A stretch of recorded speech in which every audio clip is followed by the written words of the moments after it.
because currently I cannot see and hear anything. Okay, currently I see myself. So, hello everybody. We are starting our next session.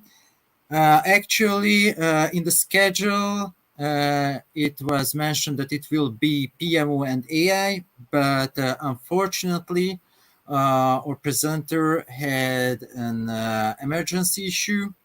But we have Martin Parlett here with us, and I really appreciate that you could join as a speaker to us, Martin. And he is the PMO leader of the award-winning PMO of Montserrat. So he will give us a presentation, what he learned from the journey of his PMO. So Martin, the stage is yours. I give the option to you to speak.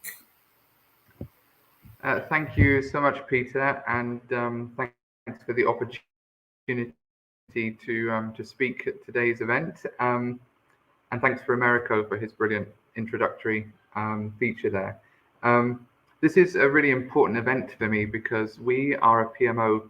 I'll talk a little bit more, but we're a PMO based in a very small island in the Caribbean. And so that engagement with how PMOs operate around the world and how we all have very different contexts and challenges, but how I think there are common lessons that we can all take from our experiences to improve our PMOs and to improve our practice and to make us reflect on how we implement our change. So today I'm going to be talking about our PMO, and the title of the presentation is a PMO in the shadow of a volcano, and we'll talk a little bit more about that later on. So thanks everyone for joining. Apologies, this is a last minute presentation, but I hope we can drive some value from that and start a conversation. So a little bit about myself. I'm the head of the PMO for Government of Montserrat.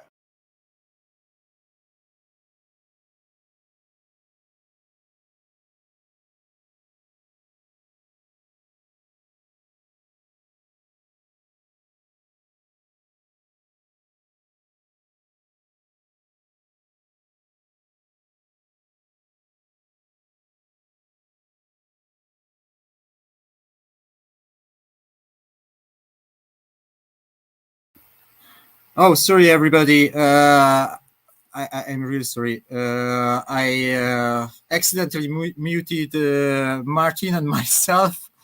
Martin, if you can hear me, you can turn your video on and your mic on at the button. Ooh. Okay, you can hear me now? Sorry. I can hear you and I can see you now. And sorry again. Perfect. Okay, I don't know where I cut out, but I'll kick off from the beginning of this slide. So as Peter said, I'm heading up the PMO in Montserrat for the Government of Montserrat. And before that, I've generally been involved in portfolio, program, and project management or leadership. Before that work, I had set up the Enterprise Portfolio Office with the team at Sellafield Limited and had worked on a variety of different high-risk nuclear projects and programs, a very complex regulated industry. I've also got work in other fields. I was worked on Barack Obama's presidential campaign in 2008, working on his strategy and communications in Virginia. I'm also an author, academic, and speaker, and was named one of the under 35 business leaders by the CBI in the UK. I also came at project management PMO really through program and portfolio management rather than pure project management. And so my training initially was through the Axelos framework and then obviously branched out into more global qualifications since that time. And part of the reason that our little PMO in Montserrat is known is that we were very lucky in 2020 to be awarded the International PMO of the Year award by the Association for Project Management. This was a really big deal for us because we were only about 18 months old as a PMO, and we entered because we thought we had some really good work to share, and our context was unique, and so we were delighted to be awarded the winner of that award. And some words from the judges really stuck out for us, and that's that we've achieved rapid success and international respect, and that we really punch above our weight as a small PMO. And they really encouraged us to share our lessons in how we've been able to think about our implementation. And so we've been doing that ever since, trying to share with the project and program management community, and to see if our lessons from our PMO can help others, and likewise how we can learn from other PMOs around the world. We were also recognized as one of the top 8 PMOs in the Americas through the Pmo Global Awards, and really enjoyed that process, which is a very different type of awards process. And again, that was very last minute submission, so we were very pleased to make it that far in the competition. Some great entries. So today I want to talk about Montserrat, and many of you may never have heard of Montserrat. Some of you might have heard of it, but don't really know a lot about it. So a very quick history. Montserrat is a small pear-shaped island in the West Indies of the Caribbean. And we are very close to Antigua and Guadeloupe. And we are also a British overseas territory. We're known as the Emerald Heart of the Caribbean. We're extremely luscious and green. And we also have a historical connection with Ireland as well. We're one of 14 British overseas territories, and that essentially means that we are a dependency on the UK government. So we are dependent on the UK for certain aid and strategic support. We're around 39 square miles in size, so a very small island, and a population now of just about 5,000 people. So really the size of a village, trying to face transformational changes of an almost inordinate scale. So despite our very small size, we have some really high scale transformational challenges that we're working through.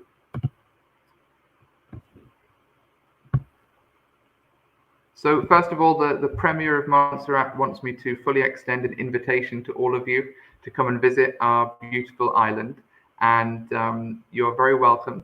And hopefully when COVID and all of that settles down, you'll find your way to us. Some features of Montserrat: we are very green. We have amazing fauna and flora, beautiful landscapes, and kind of unspoilt Caribbean vistas. And so you'll find always a quiet spot to enjoy and reflect. We have unspoiled beaches, both ebony and ivory, black sand and white sand beaches. There's a little picture of my daughter there in one of the images. And again, if you're on the beach in Montserrat, you're probably the only one there. You can have that private island experience, but a really beautiful, unspoiled place. We're also known for our celebrations. We're the only country in the world that celebrates St. Patrick's Day outside of Ireland as a national holiday. We also have a festival, big festival at Christmas time, and just some pictures there of our Caribbean spirit and good times. We might also be known, so you might be aware of Air Studios. In the 1980s, George Martin, who was the producer for the Beatles, set up a recording studio, a music recording studio in Montserrat, and recorded with some of the greats from Elton John, Paul McCartney, Sting, Stevie Wonder, Michael Jackson. And then the song Hot, Hot, Hot, which some of you may be aware of, was written in Montserrat by a Montserratian called Arrow. And so you had this whole kind of celebration of music in the 1980s, which made Montserrat quite famous at that time. But then in 1989, just as Montserrat was becoming established and was getting to a point of being self-sufficient as an island, a devastating hurricane called Hurricane Hugo hit the island. It destroyed entire villages, entire portions of the island. It affected 98% of our buildings, and it destroyed the electrical grid, the hospital, and it washed away our main seaport. It left 2,500 people at least homeless, and many, many more were displaced from their homes. And so really Montserrat spent the next 5 years redeveloping itself and trying to get back on its feet. But unfortunately, a double tragedy struck when in 1995, the volcano on Montserrat, which had been dormant forever, it had never erupted in human history, began to erupt. And as you can see there from the image, this was a significant eruption that persisted through the 1990s and caused real devastation. As you can see there, the volcano took out the main areas of the southern part of the island. It destroyed the capital city of Plymouth, and it destroyed all of that infrastructure which had just been built and rebuilt.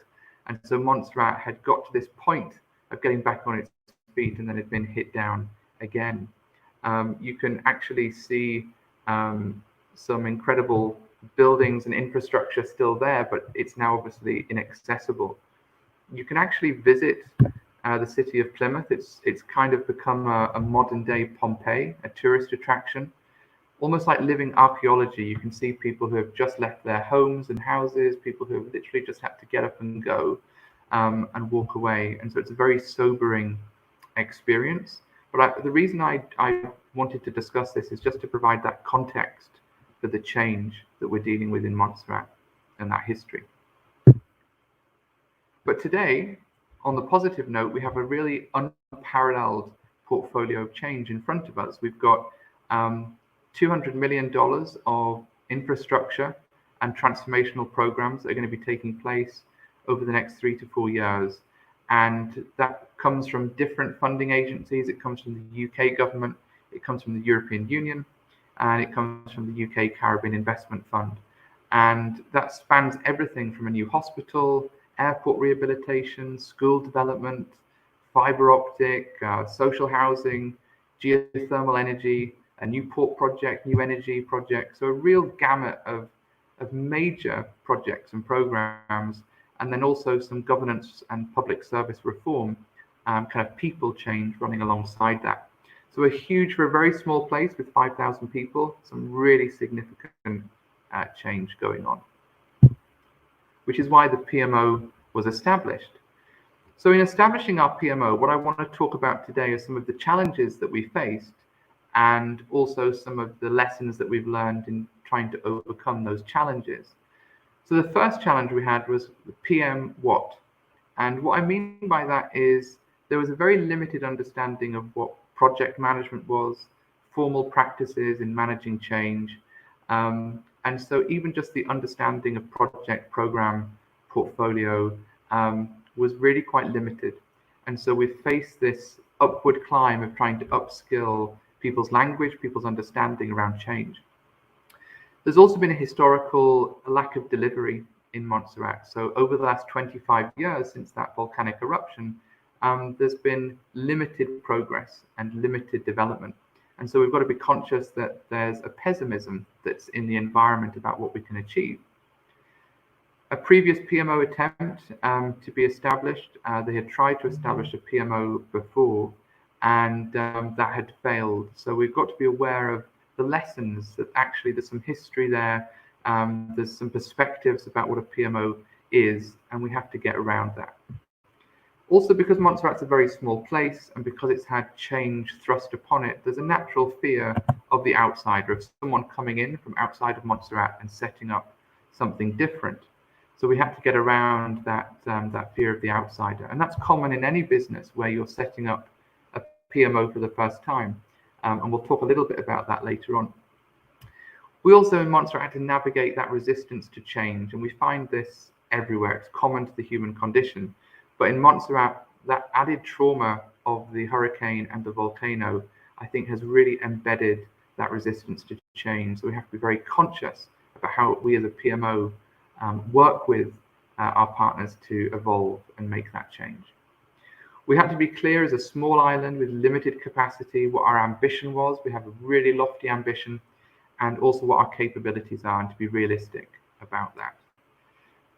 We have a highly politicized stakeholder landscape. So unlike other PMOs I've worked with in the past, we're a government PMO. So it has that added political element, but all PMOs are political. The rumour mill. Now, Montserrat's a very small place. It's, as I said, like a village. And the main communication here is radio and online social media. So we have to be very, very careful that any information about our projects can be picked up very quickly, spread across the whole island. And before you know it, you're getting questions and comments, and those messages are getting lost or lost in translation. So we've got to be very careful about that rumour mill and the pessimism that has been out there. And then we've got to work through new government transitions. So just like a new organization would have a new executive board or a new CEO coming in, we've had to work through that government transition. And we've had to acknowledge, and we'll get into this a lot later on, that our customers, the ministries and the departments that we're serving as a PMO often have very, very different requirements. And I think you find this in any organization, that your functions, departments, some are much more mature than others. So actually as a PMO, how do you remain flexible to provide those services in a way which is seen to be consistent, but also adaptive and pragmatic, depending on who it is that you're working with? So I hope that some of those challenges sound familiar to you in establishing a PMO. Please drop some comments in the chat or the questions about whether they sound familiar and other challenges you might have faced.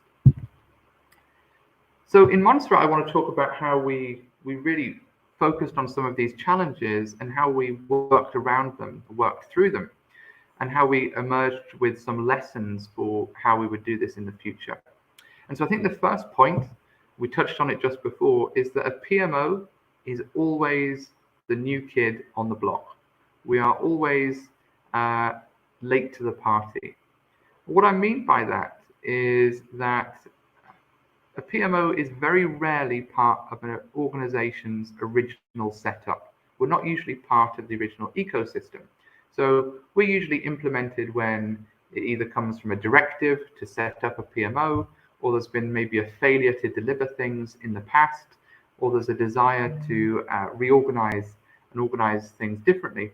So therefore, when we come in as a new PMO, we're often awkwardly straddling different departments and functions, or stepping on toes of work that's been done by other people before. There's often not really a set budget for PMOs, and we found that in Montserrat. There wasn't a budget for establishing the PMO and developing that profile of what it is we would need to deliver our services. And so often we find, because of this, because a PMO is often new and different, that there are two organizational responses that can happen. Either you are adapted and integrated into the organization, or you have this resistance and this rejection of the PMO that you have to work with and bring people on board. And this leads to the need, this is what it's led to, is that we have had to show consistent PMO value. So from the moment you're set up, you have to demonstrate that you are aligned to the organization, that you have a level of organizational friendship. So whilst you're still driving change and improvement and trying to do things differently, that you're aligned, that you're adding value. And so one way we found to work with this was to adopt the local language, the lingua franca, and to clothe what we were doing, which is new, but in familiar terms. So to build on what was already there, to go slowly in our approach, no big bang change, and to speak in the terminology that the organization was already familiar with. And so that's lesson one. You have to overcome being the new kid on the block. You have to demonstrate quick value and become that organizational friend in order to be adapted and integrated. The second lesson, and this might be slightly controversial, is finding an identity as a PMO. And something we have developed in Montserrat is to be strategically inconsistent as a PMO. And I'm going to get into that in a little bit more detail now. So we all know that PMOs, all of us here today will have PMOs from around the world that are all doing something different. Some of you might be project delivery focused, some of you might be very strategic, Some of you might be in a small part of the organization, some might be at the enterprise level. So a PMO can imply a multitude of different roles and functions. So it's really important from the get-go, and we've heard a lot about this in recent years, is establishing what that service catalog is for your PMO. What is it that you as a PMO are going to offer in to the organization, and how can people get those services? But on the other hand, as well as defining that really well, we think it's really important to be flexible. We've found this in Montserrat, that we have to be very flexible to the context and the maturity and the character of the projects and programs that we are supporting. So our port project team is very different to our hospital project team, is very different to our people change project team over here. So whilst finding an identity and agreeing on those services that you're providing, being flexible and being seen to be flexible is really important, because PMOs can be controlling, supporting, assuring, mentoring, you can be reporting, analyzing, advising, you can be enforcing, you can be all of those things, and you can be all of those things at once. So it's really important to understand, what hat am I wearing in any given conversation or interaction? What am I doing as a PMO here?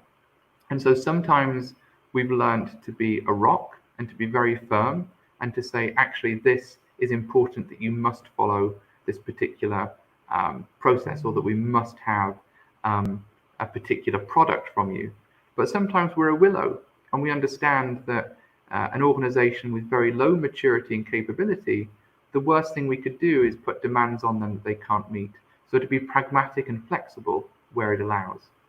And so some projects we're very, very focused on risk and stakeholder management, and others were more focused on resource management and maybe strategic management. But we don't necessarily expect every project to be world-leading experts on every aspect. So therefore, what we say is you have to have people in your team, and when we've been staffing our team, we've really focused on having people who have that emotional intelligence to be able to adapt to people and to situations very quickly. So when you're engaging with your customers, to understand their psychology, to understand from an emotional intelligence point of view, what will work best in this situation, as well as just being technically very good in the skills of project and program management. The second lesson is, I think, again, maybe a little bit controversial, is accepting that there is no such thing as best practice. And let me get into this in a little bit more detail. So no framework, methodology, or process will be fully applicable to you, your PMO, or your organization. So good practice leads us in the right direction. Best practice leads us in the right direction. It shows some beacons of excellence. It shows us some good ways of doing things. But it's very rare that you'd be able to take that approach and bring it directly into your organization. And we also see that there's a drift towards automation, lots of new certifications out there in software solutions, which has led to this appetite for the PMO being a one-stop shop. But alongside that, what we've learned is that our implementation should be very much context dependent and based on the need, capacity, and the DNA of your organization.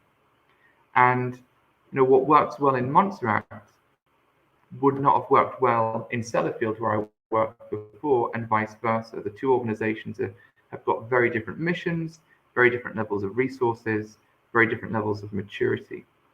So even within our macro context of Montserrat, we have got differentiated practice across the piece. And what we try and pursue is good practice. There's no such thing as best practice, just what is the right practice for your organization, what works well for you. And if that involves taking some best practice models and adapting them and blending them, then that's absolutely, in our view, what has worked well. And so we've encouraged this differentiated practice, which goes back to my previous conversation about you have to be standard in some things, but also a little bit inconsistent in how you maybe apply that within the organization. Our fourth lesson is that PMOs have to be both short and long term, and that both of those are very important. I'll just talk a little bit about that. PMOs often operate in this temporal paradox that you've got eyes on the near term, eyes on the long term. And what I mean by that is when you first establish your PMO, you have to demonstrate very early and quick wins. You have to demonstrate that actually whoever set up this PMO has done the right thing and you're delivering value early. And that's important. Buy-in, relevance, and demonstrating value and confidence. But PMOs must also keep an eye, obviously, to that longer term, those overall portfolio and program benefits, what the strategic ends are of the transformation, and how you're building capacity and leaving a legacy within the organization. And to focus just on the near or short term can obviously be dangerous, and it can lead to your PMO to be seen as too transactional or overly academic and abstract. So what we found useful for this was to blueprint our PMO. And what I mean by that is to really lay out visually what our PMO would be doing year on year. So what would our PMO be doing in year one? What would we be doing in year two? And so people can see that full roadmap, that blueprint to what the PMO will be delivering, but also that we were delivering alongside that the everyday value into the organization.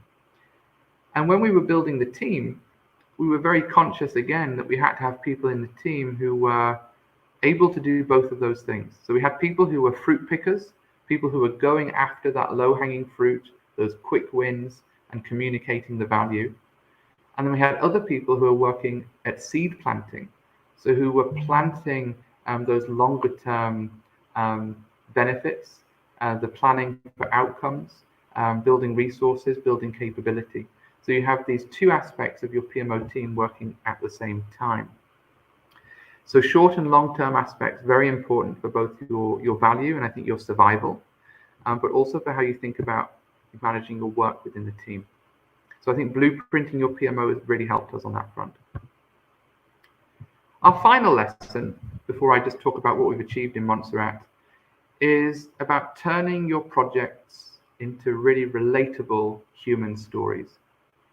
And I think PMOs everywhere can sometimes be accused of being very process hungry, theoretical, and driven by tools and templates.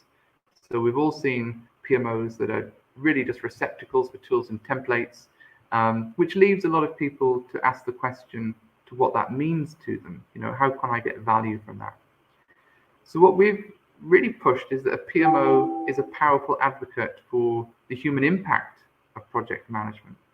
And we can turn our stories around our projects into stories that can help us gain that stakeholder interest. It can get communications and media interest, and it can really help with sponsorship. So if you're always talking about the end product of what this means in terms of human impact, you know, what this capability will do, what this system or process will achieve in terms of improving human life and the way that the organization works, that becomes a really important lens for all of your stakeholder engagement and your benefits. And it helps turn everyone's attention to that back-end part of the projects and programs. And it helps you to drive that element of social impact, which I know we all want to achieve. And so this has really been supported in Montserrat by adapting our language, as I said earlier. We've kept our vocabulary very human, very relatable. And so when we're building a new hospital, for example, we're trying to sell that from the patient experience. What will it mean for them? How will it feel to be different? What does it mean for the person in Montserrat who's had 25 years without a fit-for-purpose hospital, who's had to go off island for treatment? What will it mean for the elderly person who currently can't get the treatment that they need here? So trying to really bring the human element of change, I think that's a role that PMOs can provide, and that can help with securing funding, securing sponsorship, securing interest, and getting the community involved in your work. So turning your projects into relatable human stories, because that is what they are. All change is human, and all projects are obviously change. So just very briefly, I know we're tight on time, some of the things that we have achieved in Montserrat with this approach. Very early on, we recognized there was a project to restore Montserrat's subsea fiber optic cable. Back in the 1990s, Montserrat had fiber optic capability. We were one of the first islands in the Caribbean to have it. And you'll see this, Montserrat was one of the first to have lots of these things. It was a real leader before the volcanic crisis. So this project was all about restoring that connection, getting the fiber optic to the island, and getting it to serve the population. So we secured our investment, we procured that. It is now fully installed. It was brought in from Antigua and Guadeloupe, now secured into Montserrat and serving the population. We weren't happy to stop there. We've now set the vision to become the most fiber-connected island in the Caribbean. So we've built on the capability of bringing fiber into the island, and now we're setting off a scheme to mean that people can get fiber into their homes, into their businesses, free of charge.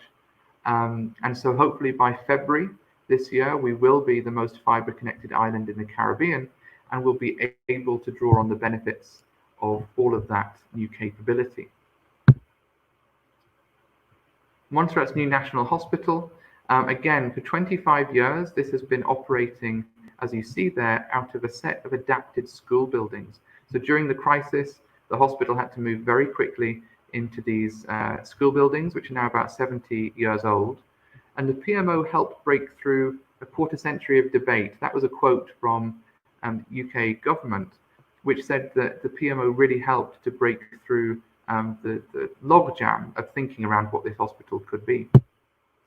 So the PMO worked to define the requirements, to build the business case, to build the preliminary design tender, which now that's been completed. We have 3 preliminary designs, and we've selected our preferred design.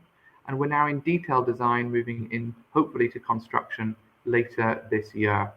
And again, we've helped to look at all the synergies around this project and to help the ministry think in broader terms than just building a building. So what can this deliver in terms of those outcomes and social value? And especially during COVID-19, we've had to be very dynamic in our risk management, but also in our scope management, because the way that hospitals are built and designed is changing all the time. And this is the new design for the hospital. So I hope in the future we'll be able to share some pictures of the real thing in Montserrat. But that'll be a real game changer. It means that people feel more secure about living here, about visiting here, and about retiring here, because so many Montserratians went overseas and have yet to return. And I think this will be a real game changer for that. And it also provides lots of private sector opportunities as well. We also supported the airport projects. We have a very small airport in Montserrat, just one airport. And back in 2020, it was identified the airport runway was no longer fit for purpose and was at severe risk. So we had to come up with a project very quickly to resurface the runway. So we secured funding for that. We procured the design and the technical support. And we actually constructed that back in April last year during the full COVID pandemic. We managed to set up emergency travel out of Montserrat and into Montserrat whilst that work was ongoing. And so again, a real demonstration of agile work within our PMO to adapt, not just to established projects, but to new and emerging projects as well. Similarly, the control tower at the airport was identified as needing to be replaced. We designed, have procured, and are now at the very final stages of commissioning that building. And that'll mean that our airport can not only deliver now and meet regulatory requirements, but that it can support future expansion. So we've built it in mind of that end benefit of being able to expand Montserrat's airport in the future. And even though Montserrat's funding is quite limited, and that has sometimes led to quite a short-term perspective, we're really trying to build outwards and to keep the end to that. What's that 20-year vision for Montserrat? The port development project, again, I would have mentioned that the port in Plymouth, the old capital city, was completely destroyed. And so the picture you see there is the new area of Montserrat, Little Bay, which is due to be the new capital of Montserrat eventually. And we're going to build a new port here. It's one of our most major projects. It's a very complex project. It's in a very difficult place to construct with really difficult wave action and difficult conditions. But again, the PMO has been involved in every aspect of this project and very hands-on in comparison to other projects. We actually intervened in this one when we saw that the design wasn't going the way that we expected, that we implemented a pause on that project. We wanted the design to be tested for cost and schedule. And once that was done, it was revealed that this wasn't deliverable within our cost envelope. So we had to redesign that. And so we've really helped the team work through that redesign and requirements process to build something which is still fit for purpose and delivers the outcomes, but that is also acceptable to our funding partners. And this is one project where we've really trailblazed risk management and stakeholder management and governance. So they've been three. And then what we do is we build it around this project, and we then use those as exemplars in other projects. So we say, look, this is how we built risk management on this project, and this is how it is now going to work on your project. And so we've tried to do that trailblazer technique across the piece. We've also gone and engaged with all the cruise and cargo operators out in America to say, look, this new port is coming. Can we benefit from new cruise itineraries? Can we develop tourism partnerships? And can we get on your major cargo routes? So again, we're thinking 3 to 4 years down the line, but we're getting that engagement in early. And again, the PMO's really pushed that work. We've got work at the school, which have also been looking at refurbishment of their only secondary school. So again, some minor works, but also some major works. And we're also working across renewable energy, governance reform, tourism development, social housing, road and bridge replacement.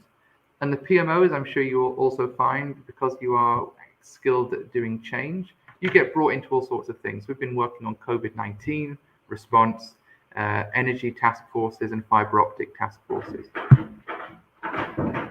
We're also now building sustainable capability. And so just very briefly, as well as building infrastructure, we've been really focused on building capability. So when we arrived in Montserrat, there were no standards, there was no common way of delivering projects and programs. And the framework just wasn't understood. There was also no real professional pathway. We're a very small island, but people couldn't see how project management or being in a PMO worked on a professional pathway. What did it mean for their professional career goals? And also, because we're a British overseas territory, but we're in the Caribbean and we're close to the US, we had to adopt a very blended approach. So we've got APM, Axelos, AIPMO, PMI thinking, and we blend that and make it work for us. We've also developed a new partnership with the Southern Caribbean chapter of the PMI, just so we can have that regional professional network and support community for our people here, which is really important. And we've developed new handbooks for how to do things with templates, exemplars, and we're doing context-based training. So we train people in risk management, but by using very local examples and local issues and risks. We try and flex the teams. We have people coming in on secondment, internally rotating, so we're building that capability across the organization. So even if they're not going to work for you full time, you then have ambassadors out in the organization who understand what you do, and you have a virtual network of support. There's just some examples of our local training that we've been doing. We also have engaged the public. Montserrat is it's a place that uses internet and radio, and we've had to be very proactive and uplifting in our messaging, because there's a lot of pessimism out there, because projects haven't been delivered for so long that we've had to really turn the narrative around that actually Montserrat can deliver these things well, and we have delivered well. And so we do a lot of public communication, a lot of public consultation. And we've got some testimonials here from the Premier of Montserrat, who really talks about how PMO has really led the government work in this area and has really exceeded expectations. We're very pleased about that. The previous Premier who set us up also talks about the fact that we really have turned the perspective of Montserrat around. So yeah, I just want to say thank you. That's been a real run through, very quick. I know, happy to catch up with people individually. But I think some takeaways from us: establish your value and allegiance to your organization really quickly.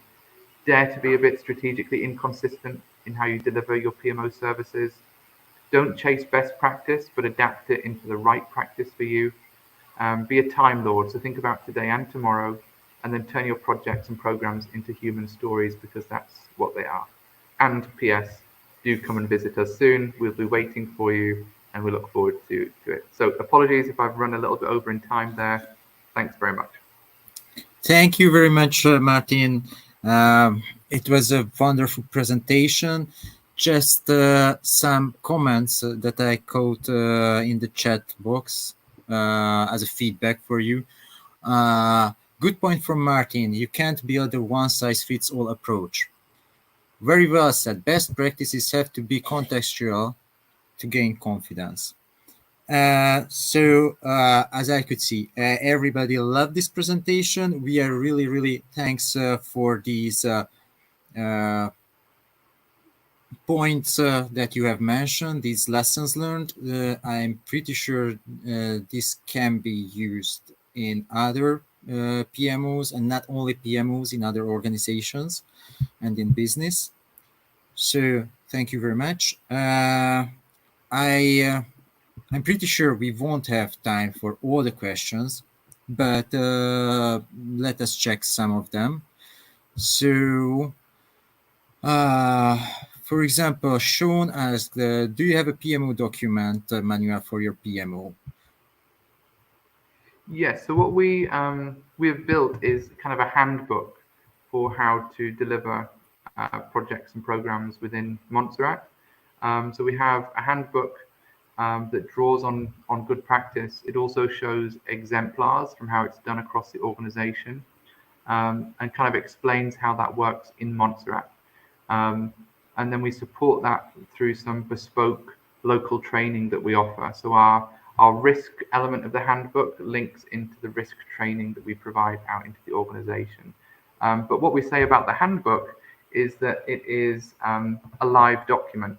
So if you think you have a better way of doing risk management or stakeholder management or whatever it might be, bring it to the table, and the champion challenger model, put it up against what we have, and if it's better, then we adopt that as the good practice. So it's kind of a very democratic process. If you think you can do it better, we encourage you to develop the practice and then bring it forward. I see. Well, that can be an approach through throughout the world. So, Martin disappeared. Okay, let's hope he will come back. But this approach can be used in a wider scale. So, regarding this best practices, we might use it throughout the global PMO community. So, if somebody has a better case practice, just put on the table and let's see.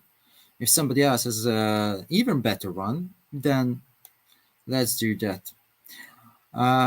Okay, I don't know if Martin can join back or no, but actually this session are over, I mean by schedule. Currently we are having a longer break, or if you feel there's a networking booth where you can. Hi Martin. Okay, Yeah, I sorry. can hear you. I lost you there, sorry. Yeah, so Martin's back. There had to be some kind of internet connection issue, I assume. Yes, apologies. Okay, then just really one more question, because we are over our time. Here's a question, Martin. As a government function, are you subject to increased level of governance? If so, how do this impact on timescales? Do you have to build this into the plan? Yes, and thanks, Jim. Hello, PMO North. Yes, so we have. So if you imagine the government of Montserrat is its own elected government. but it relies almost wholly on the UK government for its budget funding, for its capital investment. And so we have a local cabinet, but we have a UK governor and a UK steering committee and then UK ministers. So in building a business case and building our governance, we've got to factor in all of those levels, which is why we've tried to adapt a really collaborative approach through governance, in that when we're building a project, we don't do it in isolation. We have everyone on board at that point, so that when it actually goes through governance, it should be more of a tick box exercise, because you've already got the major stakeholders on board with the change. But it does mean that we have, local governance, we have external governance, and you have to factor that in to the plan.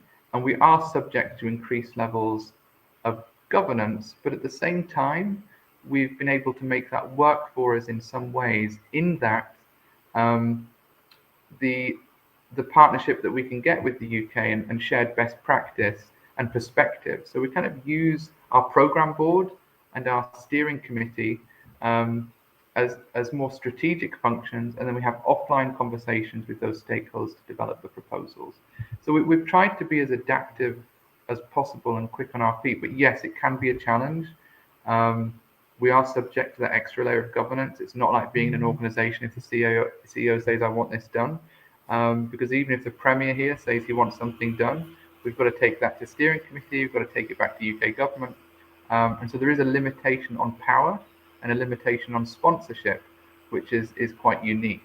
That's a subject for a whole other presentation, perhaps. But yeah, sponsorship is difficult and challenging in that environment. Yeah. Wow. Hearing this, I'm really happy that I'm not in government anymore.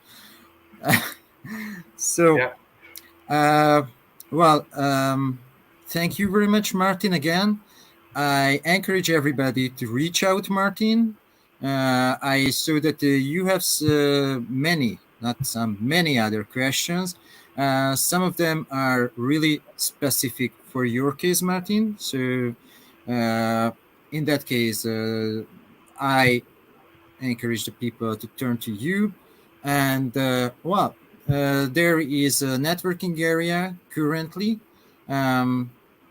You can get there. You can share experiences there. I mean, on the platform, on this event platform. And we will continue with the sessions, actually with panel discussions at 1:30 p.m. GMT, so within approximately 20 minutes. So, see you there. Thanks, everybody. Thank you, Martin, again. I really appreciate your presence and your help for this event. Thank you very much. Really enjoyed it. Thank you.